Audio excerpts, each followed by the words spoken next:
लालपुरा कुंजर में सूफी बुजुर्ग मलिक अहमद बादशाह का उर्स मुबारक बड़ी ही अकीदत व एहतराम से मनाया गया। मलिक अहमद बादशाह की आस्थान आलिया पर काफ़ी तादाद में अकीदतमंदों ने हाजिरी दी। इस दौरान एक जानिब जहां दरूद व अज़कार की महफिल भी मुनक़िद हुई जिसमें कसीर तादाद अकीदतमंदों ने शिरकत कर ख़ुसूसी दुआएं की, वहीं उलमाए किराम ने भी मलिक अहमद बादशाह की सीरत और उनके कमालात को याद करते हुए मलिक अहमद बादशाह की आस्थान पर रात देर तक दरूद व अज़कार की महफिलें जारी रखीं और ख़ुसूसी दुआएं भी की गईं। मज़ीद आइए देखते हैं लालपुरा कुंजर से बनाई गई हमारी ये मुफस्सिल रिपोर्ट। मलिक अहमद बादशाह साहब दो 29 रजब प्रत वरी यह पुश्ता पुश्त पे आमुत ये उर्स मनाने यथ मं सन जद अजदाद पे शुरू कोर्मुत चूँकि मलिक अहमद साहब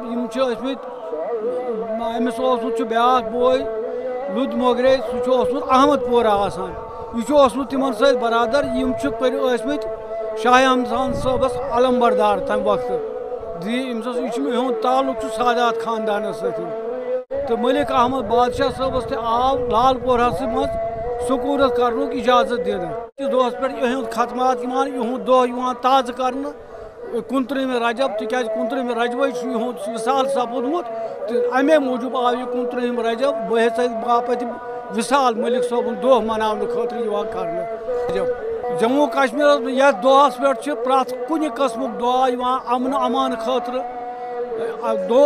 इंसान बरादरी हंद खतर इंसान हमदर्दी हंद खतर दुआ कर बे खतमात मौजूमात पर्न तमाम अवलिया किरामन हंद ये पर्न। आज से 700 साल कबल इनकी यहाँ पर तशरीफ़ आवरी हुई है।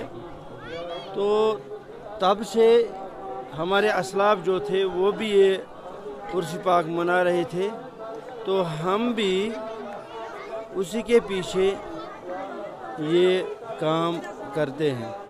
यहाँ पर इस अक़ीदे से आते हैं कि इनकी कोई हाजत रवाई वगैरह तो होती है। दूसरी बार ये है कि एक्चुअली हम यहाँ पर आज का शब मनाते हैं, ये 29 रजब, और जो है मतलब दुआएं करते हैं, कश्मीर के लिए दुआएं करते हैं, कश्मीर में अमन हो, और तो अल्लाह करे कि हमारी ये रीत जो है ये हमेशा कायम दायम रहे। तो लोगों से भी हम अपील करते हैं कि वो भी अमन चैन से रहें। बिल्कुल उसमें हम बिल्कुल राज़ी हैं। हम ओवरऑल सब लोग यही चाहते हैं कि फिर से वो रौनक लौट आए, तो उसी के लिए हम यहाँ पर दुआ गो हैं।